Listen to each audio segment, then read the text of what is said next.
What do you make of the government's most recent announcement to crack down on people smugglers, given, of course, illegal migration is now 50% higher than it was last year? Yes, and as you said earlier, Tom, we've now hit 25,000 and we're only in early August. Look, I watched Alex Ballinger's interview. The fascinating thing was what he didn't say. And he didn't mention that the government have announced this weekend they're going to try and massively speed up the process of asylum claims. The problem with that is it will act as a gigantic pull factor. At the moment, about half of all asylum claims are granted.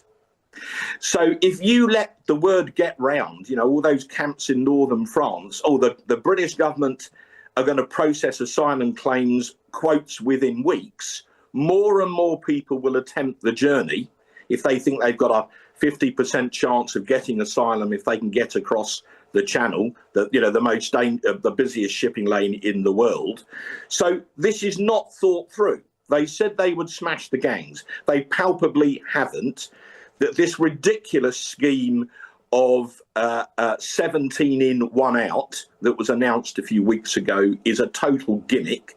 Labour have no plan whatsoever to stop the boats, and that's a tragedy because the boats will keep coming. We'll need more asylum hotels, and there'll be more and more social unrest as a result. So this is all tinkering. The truth is they haven't got a clue what they're doing. And the boats will keep coming and people will get angrier and angrier about it. And Mark, clearly people are angry. We've seen that in protests around the country. But they're angry because they've continually voted for politicians who've continually said that they will fix this issue. Politicians on both sides of the House of Commons. We were expecting the last government to fix this.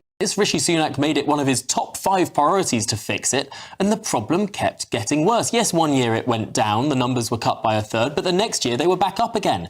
And this year, under a new government, they're even higher still. So how on earth are we to trust any of the politicians on this? Tom, I understand your point. If you remember, we had the Rwanda plan. Now, some people liked it and some people didn't, but it's one more plan than Labour have got.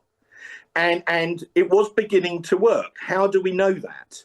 Because you had a period when the government of the Republic of Ireland were beginning to complain bitterly about the number of cross-channel migrants that were coming from Northern Ireland into the Republic because they were frightened of being sent to Rwanda. So how does that work when the numbers coming across the channel were rising by the time of the general election again? Yes, for a time, those numbers went down. But we had a surge in migrant crossings in 2024. So how does that square with the Rwanda programme working before it was even implemented? Well, because, as it were, it was always meant to be a deterrent. And my point was, in fact, I think I remember you reporting on it at the time, you can prove that deterrent effect was beginning to work. Should we have done it quicker? Yes.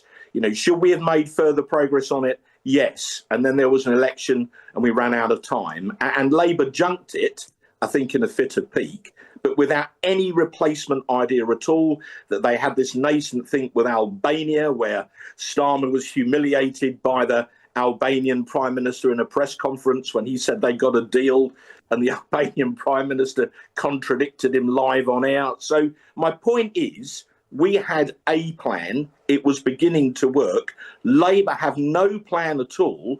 And saying they're going to speed up the processing of asylum claims will actually make it worse because it will encourage more migrants to chance their arm and come. I mean, that's a very simple sort of, way to work it out. If you say we'll speed up your claim, if you try and get to Britain and claim asylum, more people will come. And remember... And yet, Mark, it used to be the case that asylum claims were heard within a week or two.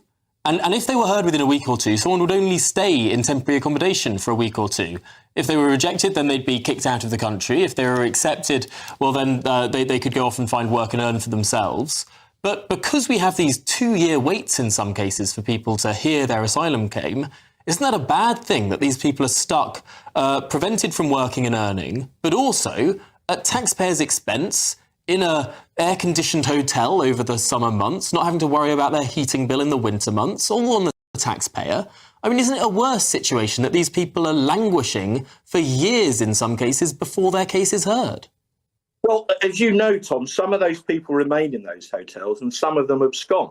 You know, they are not locked up in those hotels. They're not secure in that sense. Some of them just disappear. Some of them enjoy the taxpayer-funded hospitality. Yeah, Tom, we need to do something about this. We must do something about it. One thing the previous government did do, and I'm not saying our record on this is perfect, but one thing the previous government did do, which I think was important, was we changed the law so that any migrant crossing the Channel could not achieve asylum. So, you know, to say, don't bother because you won't get it. Labour have since overturned that on, quotes, human rights grounds. Yeah. So they are actually, by their actions, facilitating more people coming. And the inevitable consequence of that, you know, the knock on down the line is you will get more of these hotels and more social unrest, which it's an important point to make, Mark. That's what's likely to happen. So now you mentioned that on human rights grounds, the government has scrapped that part of the Illegal Migration Act. There's another Act of Parliament that is being scrapped on human rights grounds, and that's the Northern Ireland Legacy Act. I know you've been campaigning on this for quite some time. Could you just break down exactly what the government's trying to do here and how it might put some British veterans at risk? Yes, I mean, this is a government completely obsessed with the Human Rights Act. The Prime Minister is a human rights lawyer. The Attorney General is a human rights lawyer. Hilary Benn, the Northern Ireland Secretary, is a passionate, quotes, defender of the Human Rights Act. So let me boil this right down for brevity. The government are trying to pass something through Parliament called a remedial order. That would have two effects. One, it would reopen our Northern Ireland veterans to this endless cycle of investigation and reinvestigation.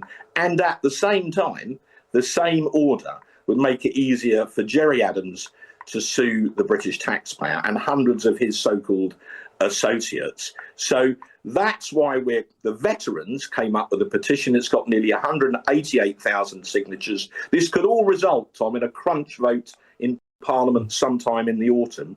So if I can make a plea to your viewers, if they want to defend our Northern Ireland veterans, to defend those who defended us against terrorism, please go on the Parliament website, follow the prompts, sign the petition. That will really make a difference, because if it comes to a crunch vote, we've got to persuade those Labour MPs not to vote, to do down our veterans and do Gerry Adams a favour. So this really matters, and every one of your viewers can play their part. And yet, Mark, haven't the courts found against parts of this Act, of the Legacy Act? How does the government go forward when clearly the courts say that this is incompatible with the Human Rights Act or indeed membership of the ECHR? Well, let's get into the detail of it. The Human Rights Act, the rulings against them were in the lower courts, most of them in Northern Ireland. The government could have applied to the Supreme Court for a definitive decision, but they didn't. And when we had a debate in Westminster Hall on the 14th of July, brought about by people signing the petition, but the petition's still open, I challenged Ben. I said, why didn't you apply to the Supreme Court? Why didn't you appeal? And he blurted out rather petulantly, because we didn't want to. And that's a complete giveaway. So this government, obsessed with the Human Rights Act, and I use the word deliberately, is prepared to throw Northern Ireland veterans to the wolves whilst doing Gerry Adams a favour. They could have appealed to the UK Supreme Court, and they deliberately did not. That was a conscious decision by an incoming Labour government. OK, well, we'll follow that progress through Parliament in autumn with great interest. But for now, Mark Francois, Shadow Defence Minister, thanks very much for joining us.